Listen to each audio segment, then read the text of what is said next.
Hi friends, welcome to Sriram cookings and blogs.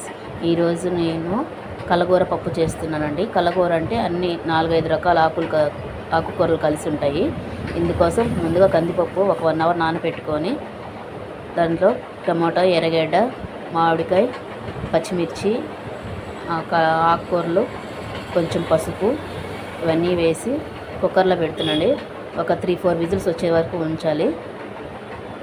3-4 whistles వచ్చిన తర్వాత stove off చేసి cooker మూత తీసేసుకొని ఇప్పుడు ఇందులోకి రుచికి సరిపడా ఉప్పు, కొంచెం చింతపండు వేసి ఒక 2 మినిట్స్ మగ్గనివ్వాలండి, ఉడకనివ్వాలి. ఆ ఛానల్ సబ్స్క్రైబ్ చేసుకోండి. వీడియో నచ్చితే లైక్ చేయండి. 2 మినిట్స్ మగ్గిన తర్వాత ఇప్పుడు పప్పు గుత్తి తీసుకొని బాగా మెదుపుకోవాలండి. ఇవి పోపు పెట్టుకుందాము. పోపు కోసం ఇందులో ఆయిల్ వేసుకోవాలి. వెల్లుల్లిపాయలు కచ్చాపచ్చా దంచి వేసుకోవాలి.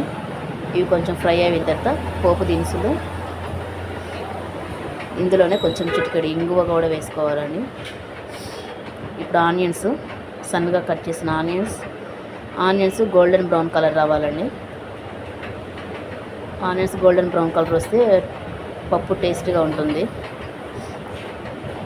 ఇప్పుడు కొంచెం కరివేపాకు, కొంచెం కొత్తిమీర కూడా వేసుకొని 1 నిమిషం ఫ్రై చేసుకొని మనం మెదిపి పెట్టుకున్న పప్పు ఎత్తి ఇందులో కలిపేసుకోవాలి. అంతే అండి, పప్పు రెడీ అయిపోయింది. ఈ వీడియో నచ్చితే లైక్ చేయండి. నా ఛానల్ సబ్స్క్రైబ్ చేసుకోండి. Please support me.